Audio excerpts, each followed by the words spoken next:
when both a man and a woman stop contacting each other, the very first thing that happens is something most people underestimate. The emotional pattern breaks. What once felt normal, привычный, consistent, almost automatic, suddenly disappears. And that disappearance is not just about silence, it's about disruption. Because every connection, no matter how simple or complex, creates a rhythm. Mots, calls, shared moments, reactions. Over time, all of these form a pattern, a привычный flow where both people know what to expect, when to expect it, and how the connection moves. It becomes part of daily life, something that exists without needing to be questioned. But the moment both stop reaching out, that rhythm is gone. And when a pattern breaks, the mind notices. At first, it may feel subtle, almost like a pause, not an ending. Both may assume the silence is temporary, that the привычный flow will return at any moment. There is a sense of waiting, even if it's unspoken. A quiet expectation that something will restart what has stopped. But as time passes, that expectation begins to shift, because now the привычный pattern is not just paused, it's absent. No message comes, no interaction happens. No familiar exchange fills the space that once existed between them. And that's when the silence becomes real, not loud, not dramatic, but present enough to be felt, because when something you are used to suddenly disappears, it creates awareness. Awareness of what used to be there. Awareness of what is no longer happening. And that awareness is the first emotional shift. Both begin to notice the difference. Moments where they would normally reach out but don't. Times where a conversation would have happened but now doesn't. The привычный reactions that once came naturally are now replaced with nothing. And that nothing creates space that wasn't there before. Because when communication exists, it fills every gap. It keeps things moving, keeps emotions balanced, keeps the connection alive in a привычный way. But when that communication stops completely from both sides, there is nothing left to fill those gaps. And that's where everything begins. Because in that space, emotions don't disappear. Surface thoughts begin to appear, even if they are small at first. Questions begin to form, even if they are not fully clear. There is a quiet shift from привычный comfort to unfamiliar silence. And unfamiliar silence always brings attention, because now both are experiencing something they are not used to, the complete absence of each other, not partially, not occasionally, but fully. And that full absence is what breaks the привычный emotional flow and replaces it with something new, something uncertain, something that both will begin to feel in their own way. And once that silence settles in, once the привычный pattern is no longer there to hold things together, something deeper begins to unfold. Both start to feel the absence, but not in the same way. Because even though the silence is shared, the way it is experienced is often very different. At first, it may seem like nothing is happening. Life continues on the surface. Days move forward, routines stay in place, distractions fill time. Both may appear unaffected, even to themselves. But internally, something subtle begins to shift. Because absence doesn't stay quiet for long. It starts in small moments, a thought that appears unexpectedly, a привычный urge to reach out that is suddenly stopped, a situation where they would normally share something. But now, there is no one to share it with in the same way, and those moments begin to add up. For one, the silence may feel heavy early on. The absence is felt quickly, emotionally, almost immediately.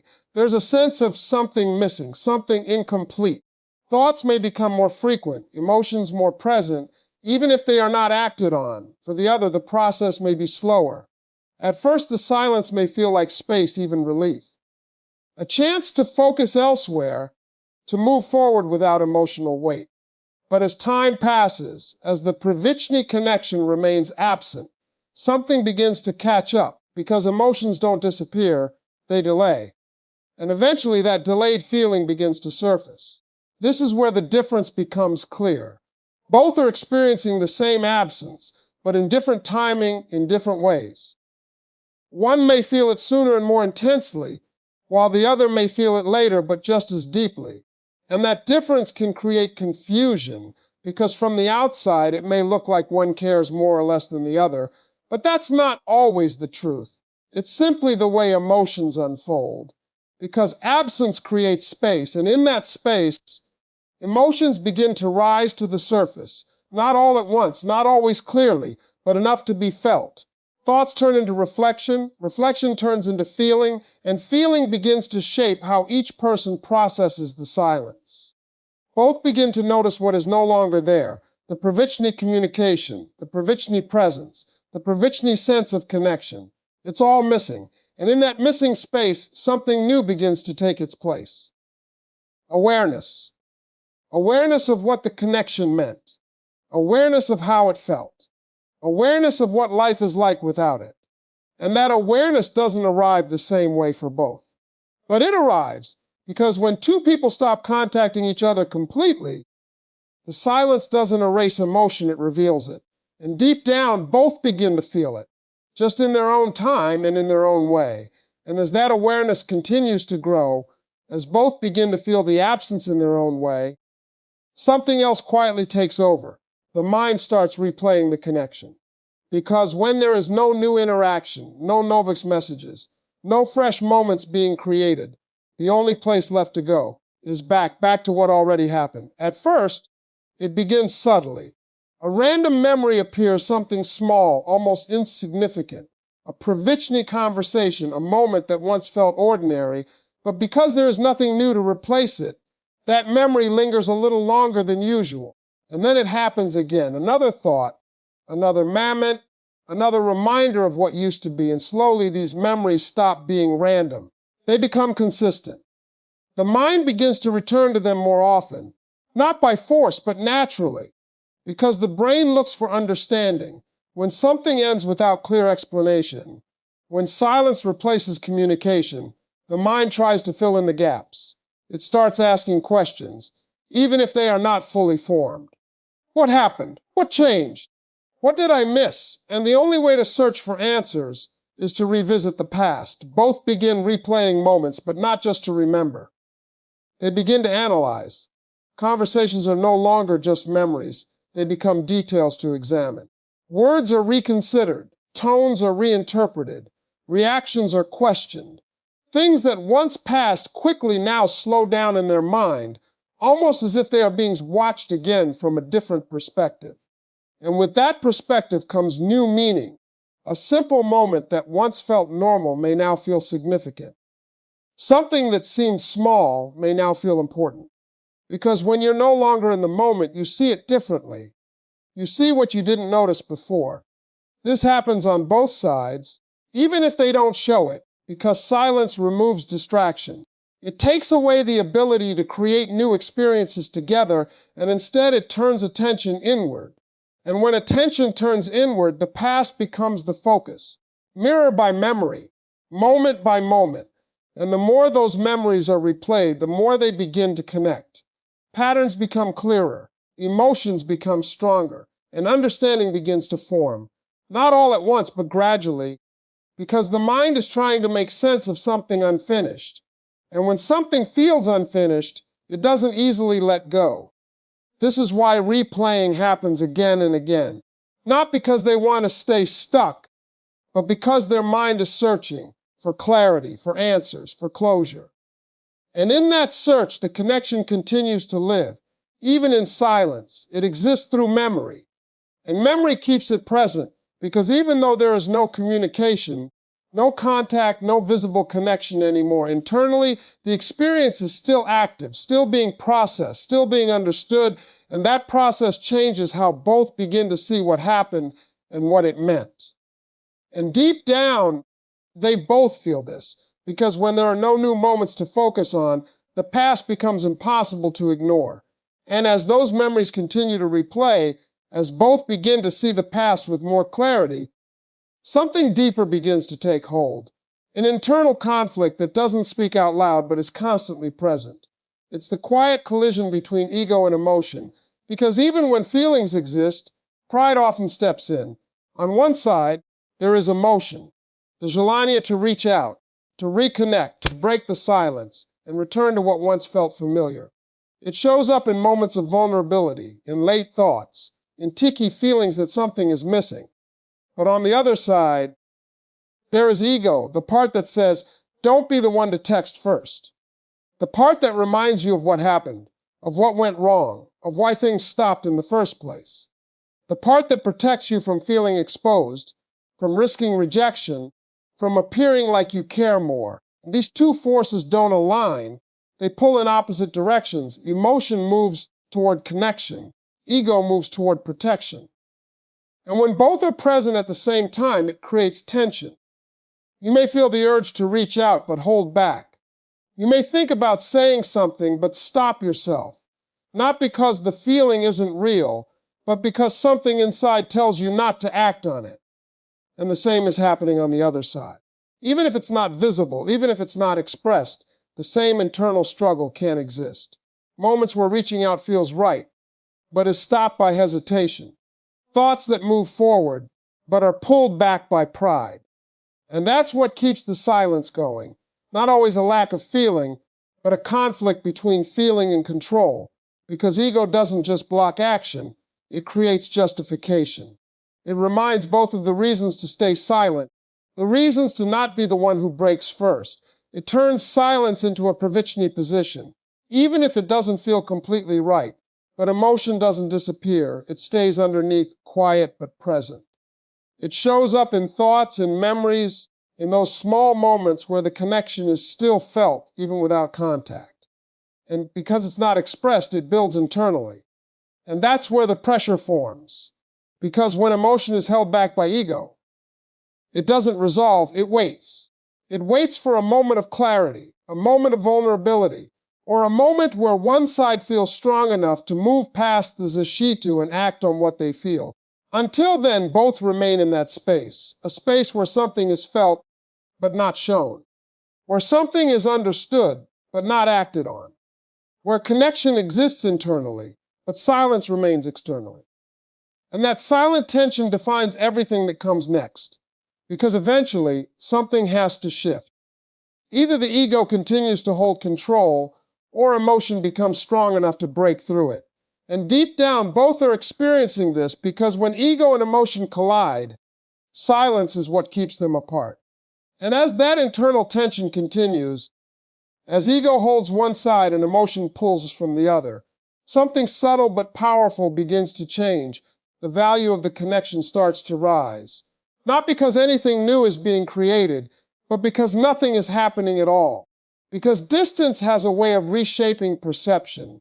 What was once привычный, something that existed naturally and consistently, now becomes rare. And when something becomes rare, the mind begins to see it differently. Moments that once felt ordinary now carry more weight simply because they are no longer part of daily life. The absence creates contrast. Before, the connection was present. Conversations happened, interaction flowed. The feeling of being in touch was normal. But now there is nothing to compare it to in the present moment. Only silence and memory. And memory begins to highlight the value. Both start to think about what the connection felt like, not just in isolated moments, but as a whole. The привычный ease, the привычный understanding, the way things move without effort, those things now stand out because they are missing. And what is missing often feels more important than what is present, because the mind fills gaps with meaning. It begins to emphasize the good moments, the emotional connection, the familiarity. Not always perfectly, not always objectively, but in a way that increases the sense of value. The connection becomes something that is remembered, something that feels significant, something that is no longer easily accessible. And that lack of access is what changes everything. Because when something is always there, it can be overlooked. But when it's gone, when it can't be reached, when it exists only in memory, it becomes something that carries more emotional weight. Both begin to feel this shift, even if they don't fully realize it. There is a sense that what once felt simple is now meaningful. What once felt routine now feels rare. And that rarity creates a kind of emotional focus that didn't exist before. Because distance removes distraction. There are no new interactions to dilute the feeling. no привычный exchanges to balance emotions. There is only the memory of what was and the awareness that it is no longer there. And in that space, value grows, not artificially, not forced, but naturally, because the human mind tends to appreciate what it no longer has access to. It begins to recognize details that were once ignored, to understand the connection in a deeper way than before.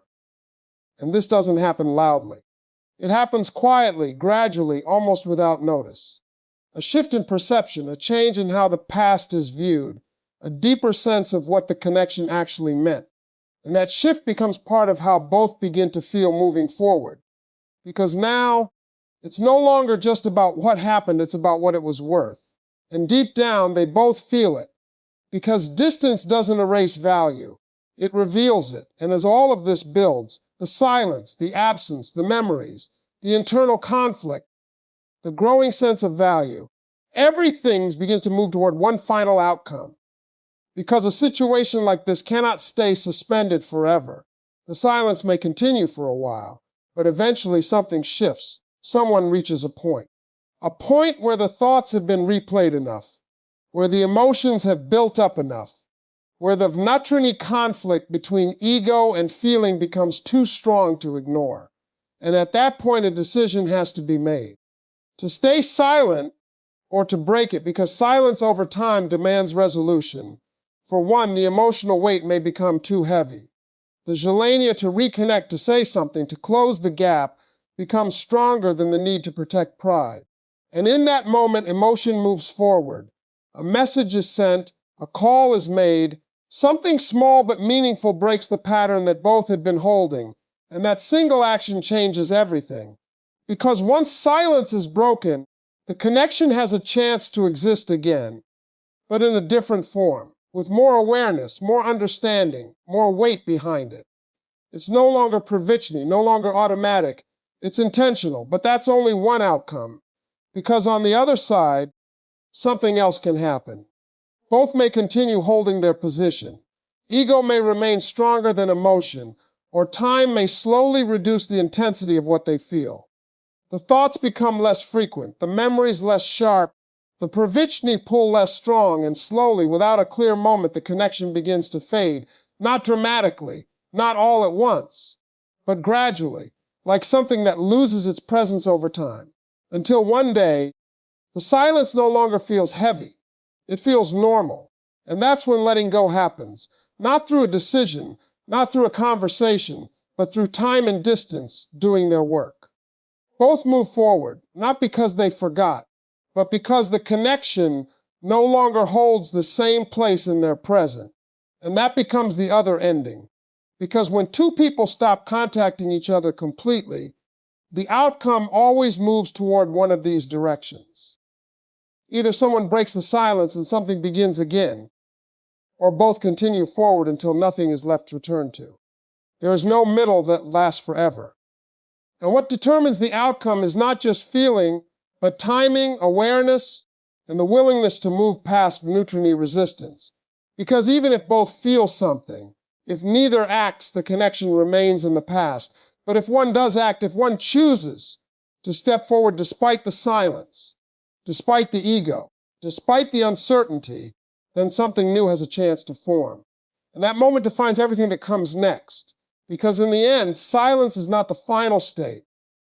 It's the space where a decision is made. And deep down, both understand this. Either someone breaks the silence, or the silence slowly breaks the connection for good.